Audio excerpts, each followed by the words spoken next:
warahmatullahi wabarakatuh. Halo anak-anak, selamat pagi. Bagaimana nih kabar anak-anak semua? Baik, Bu. Alhamdulillah, semoga semuanya dalam keadaan sehat walafiat. Masih semangat semua?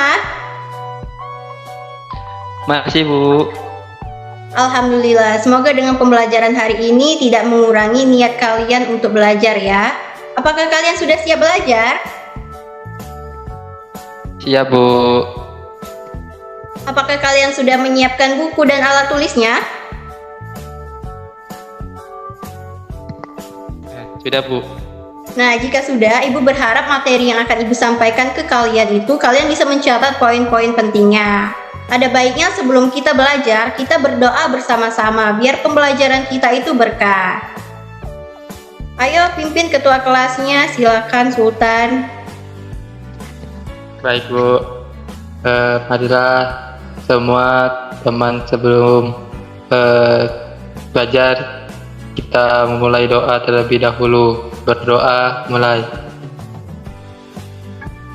Berdoa selesai. Baik, terima kasih.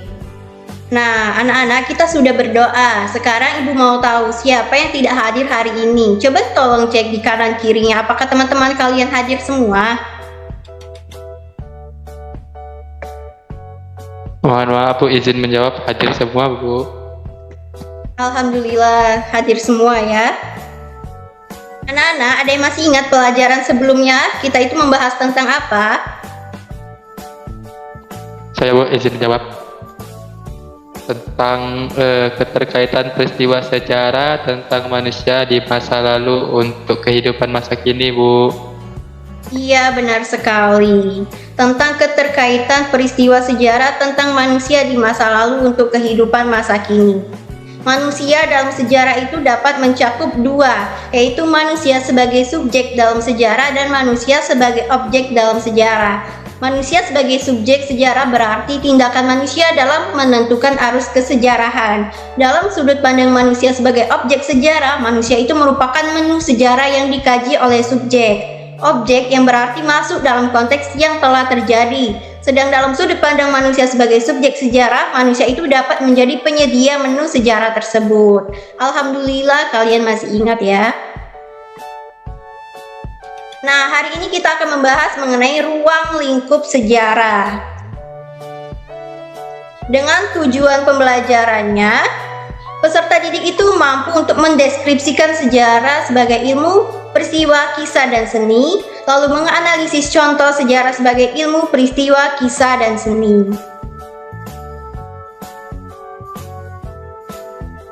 Nah, sebelum kita mulai masuk ke materi, Ibu ada motivasi nih buat kalian.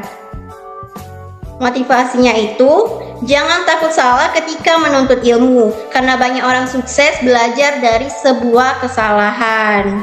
Jadi anak-anak Ibu itu tidak boleh takut belajar ya, semuanya adalah proses untuk nanti bisa sukses. Nah, materi kita hari ini, sejarah sebagai ilmu, sebagai peristiwa, kisah, dan seni. Sejarah sebagai ilmu itu merupakan sejarah yang dibuktikan kebenaran faktanya melalui metode ilmiah.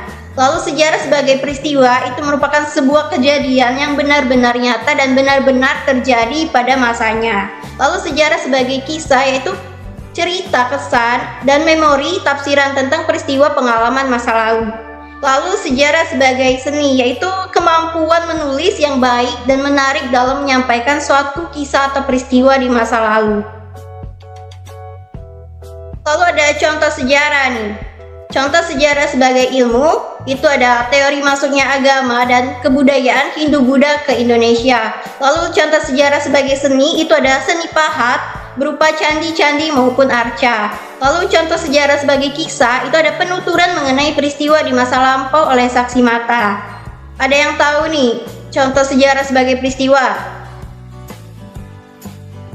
Saya, Bu. Saya tahu, Bu. Oke, silakan.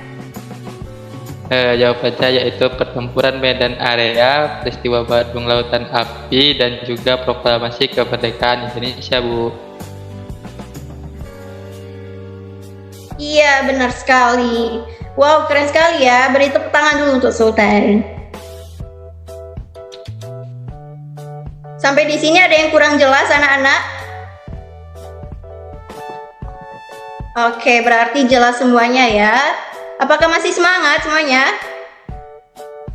Masih, Bu. Enggak sih, ayo kita ice breaking dulu biar tambah semangat, biar lebih semangat ya. Jadi ikutin ibu nih.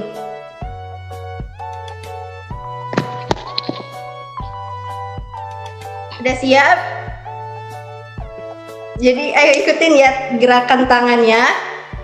Satu jari kanan, satu jari kiri, digabung jadi dua, jadilah jembatan. Dua jari kanan, dua jari kiri, digabung jadi empat, jadilah kamera.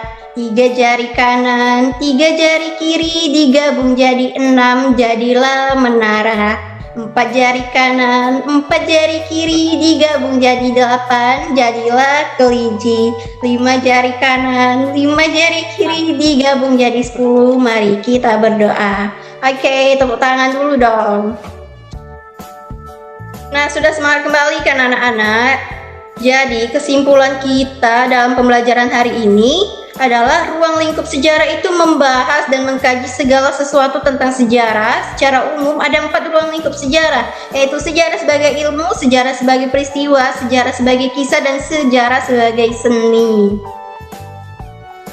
Nah, untuk tugas kalian di rumah, silakan kerjakan LKPD 4 ini, lalu kerjakan dengan baik, teliti, dan benar.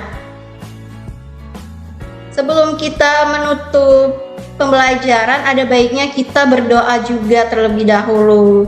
Silakan Sultan untuk dipimpin teman-temannya membaca doa selesai belajar. Baiklah, rekan-rekan sekalian, sebelum kita menutup pelajaran pada pagi hari ini atau pada hari ini, ada baiknya kita membaca doa terlebih dahulu, yaitu doa selesai belajar.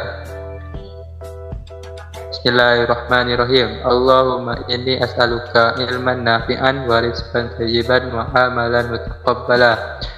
Artinya, ya Allah, sesungguhnya aku mohon kepadamu ilmu yang bermanfaat, rezeki yang baik, dan amalan yang tidak tertolak. Amin. Baik, terima kasih Sultan. Nah, kita sudah sampai di penghujung pembelajaran. Anak-anak, mohon maaf apabila ada kesalahan. Sampai jumpa lagi di pertemuan selanjutnya. Wassalamualaikum warahmatullahi wabarakatuh. Waalaikumsalam warahmatullahi wabarakatuh. Terima kasih, Bu.